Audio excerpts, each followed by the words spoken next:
안녕하십니까, 불량소금입니다. 오늘 리뷰할 일본 애니메이션 영화 리즈와 파랑새입니다.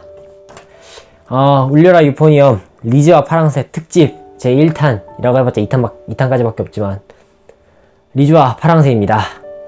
보는 것 자체는 이제 상영회에서 10월 4일에 보고 왔지만 아마 리뷰가 올라가는 거는 10월 9일 개봉일이 될 거예요. 그리고 그 다음에 이제 스포일러 리뷰를 할 예정입니다.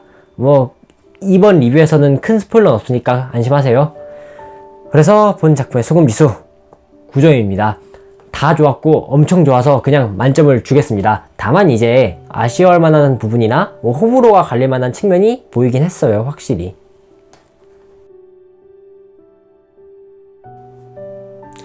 울려라 유포니엄의 외전격 이야기입니다. 적어도 이제 울려라 유포니엄 2기 1화부터 5화까지는 보시는 게 좋을 것 같아요. 이 작품을 제대로 관람하고 싶으시다면. 노조미와 미조레 사이의 그 비대칭적인 관계라든가 미묘한 감정선 등을 알기 위해서는 2기를 보긴 봐야 하거든요. 1기의 경우에는 보는 걸 추천드려요. 왜냐면은 이제 쿠미코와 친구들의 등장 비율 자체는 굉장히 낮은 편인데 레이나의 성격이라든가 아니면은 레이나 쿠미코 간의 관계를 알고 봐야 이해가 되는 부분이 분명히 있었거든요. 노조미조레의 관계 같은 경우에는 그래도 영화 내에서 꾸준히 설명을 해줘요. 근데 레이나 쿠미코 간의 관계는 그렇지 않습니다.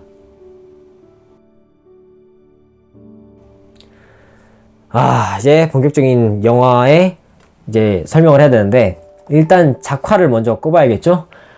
오지게 이쁩니다. 진짜 진짜 엄청 예뻐요. 이쁘다는 외에는 딱히 할 말이 없어요. 전에 리뷰했던 이제 이별 아침과는 또 다른 분위기입니다. 그림체 자체가 색이 한 단계 빠진 듯한 느낌이 들고 조금은 힘이 없는 느낌, 딱 목소리의 형태 그거예요. 정확히.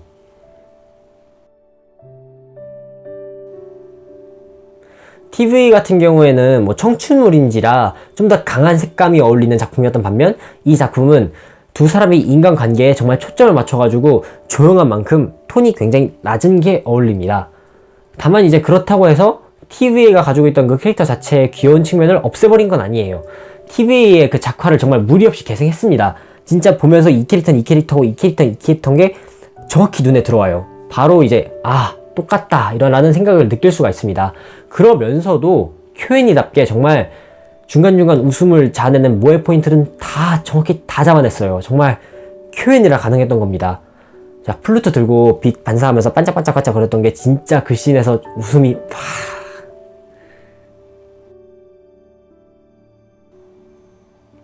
음악 좋았습니다. 필요 이상으로 과다한 브금을 깔거나 하진 않고요. 조용히 자신의 역할을 다하는 배경음, 때로는 그냥 없어짐으로써 역할을 다하는 배경음 마음에 들었습니다. 아니면은 배경음을 그 상황에서 어떤 캐릭터들이 연주하는 그런 브금으로 대신한다는 거, 그런 부분이 굉장히 좋더라고요. 현실감이 들고.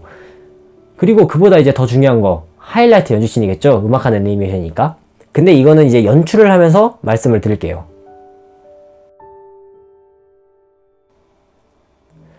연출이 굉장히 직관적입니다. 물론 TV에서도 충분히 그 두 주인공의 성격이 묘사가 됐어요. 근데 그 이상의 둘의 더욱 깊은 그런 성격이나 관계를 때로는 침묵, 표정, 아니면 빛의 효과, 아니면 화면의 각도 같은 걸로 굉장히 다방면으로 보여줍니다. 오프닝 시퀀스에서 둘의 상반된 그 성격이나 둘의 관계를 드러내주는 그 모습 정말로 좋았습니다.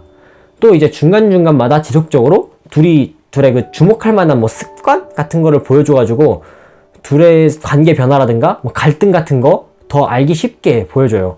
별다른 대화나 설명 없이도 작품의 분위기를 쭉 따라갈 수 있도록 도와주었기 때문에 평탄한 사건 속에서 깨질 듯한 긴장감을 잘 느낄 수 있다고 보여지네요.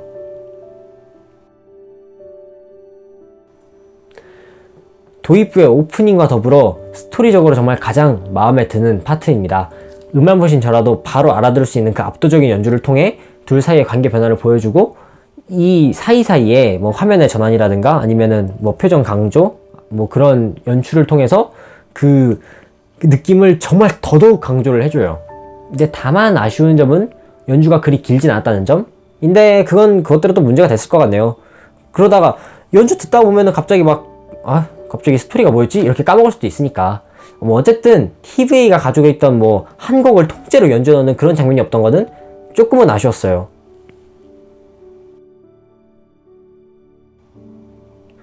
연주 파트랑 그 직후의 대화씬이 바로 작품의 메인 하이라이트, 갈등을 담당하는데요. 그거 자체는 나쁜 게 진짜 하나도 없어요. 음악하는 작품이 음악으로 스토리를 풀어준다는 게 잘못된 건 아니죠. 오히려 성공한 거죠. 다만 이제 그 부분을 제외하면 주요 갈등으로 잡히는 사건들이 크게 강조되는 게 없어요. 없어가지고 정확히 하면은 떡밥으로는 깔려 있는데 그게 한 번 더 터진 건 아니라서 하이라이트 파트만 굉장히 강조되다 보니까 뭔가 아무것도 없다가 갑자기 뻥 터져버리고 끝나는 것처럼 보여가지고 이제 연출에만 의존한 건가? 이런 생각이 들 수도 있습니다. 근데 앞서 말했다시피 그 훌륭한 연출을 위해서는 결국 이제 지속적으로 떡밥이 깔린 거예요. 지속적으로 떡밥을 깔았고 그것 자체가 이미 훌륭한 스토리예요. 그리고 스토리 자체 한계도 좀 있었어요. 깨질 듯한 소녀들의 그 이야기였지 터질 듯한 소녀들의 이야기가 아닙니다. TVA랑은 조금 달라요. 폭발하는 장면은 마지막 연주씬이 담당했고요. 깨질 듯한 분위기는 정말 지속적으로 계속 연출을 했기 때문에 어떤 거대한 사건을 하나 넣기에는 좀 안 어울리죠.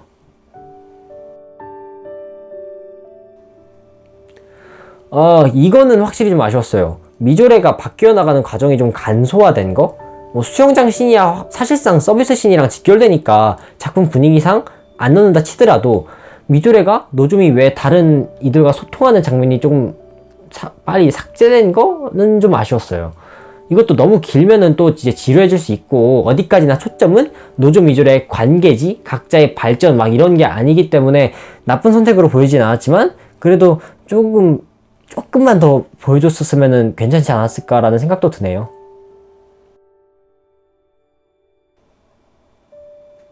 애초에 미조레 자체가 집착이 쩌는 캐릭터라는 거는 본 극장판 내의 연출로도 부각이 되는 측면이고 TVA를 보면은 진짜 집착이 많은 아이구나 라고 알 수 있습니다. 울려라 유포니엄 애니 전체가 백합적으로 말이 많은데 여기는 이제 우정보다는 집착에 가까운 측면이 좀 더 있다 보니까 백합적인 느낌이 좀 많이 강조가 돼요. 워맨스라고 퉁치기에는 조금 더 끈적거리는 관계다 보니까 백합만 보면은 정말 뇌에 쥐가 난다 라고 하시는 분들은 안 보시는 걸 추천드릴게요. 일단 울려라 유포니엄 2기 엔딩을 보고 울었던 저에게는 정말 기쁘게 다가왔던 작품입니다. 그 작품 자체가 감동적인 것도 있지만 일단은 2기 마지막 엔딩에서 정말 하나의 작품이 하나의 이야기가 끝을 맺는다는 게 너무 아쉬웠는데 이렇게 학년이 올라가가지고 멀쩡히 잘 살고 있는 모습 보니까 기분이 좋네요. TV에서 조금 설명이 부족했던 노조미졸의 관계를 좀 더 볼 수 있어서 좋았고 나름의 서비스 씬으로 쿠미코와 친구들이 잘 살고 있는 모습도 보니까 다음 연도에 개봉하는 그 맹세의 피날레 정말 기대가 됩니다. 물론 전 그때 군대가 있겠지만.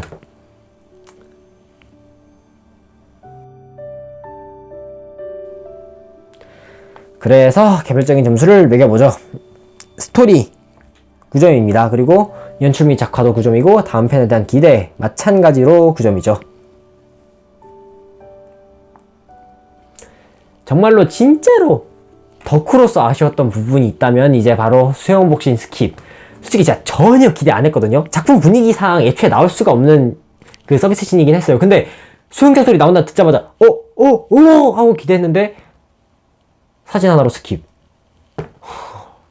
스토리랑은 별 상관없는 진짜 덕후 입장에서 해본 말이고 애초에 이거 들어갔으면 작품 값부싸 되는 거 맞긴 맞는데요. 그래도 좀 아쉬웠죠.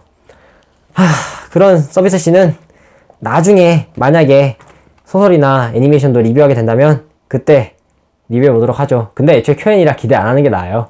불량소금이었습니다. 감사합니다.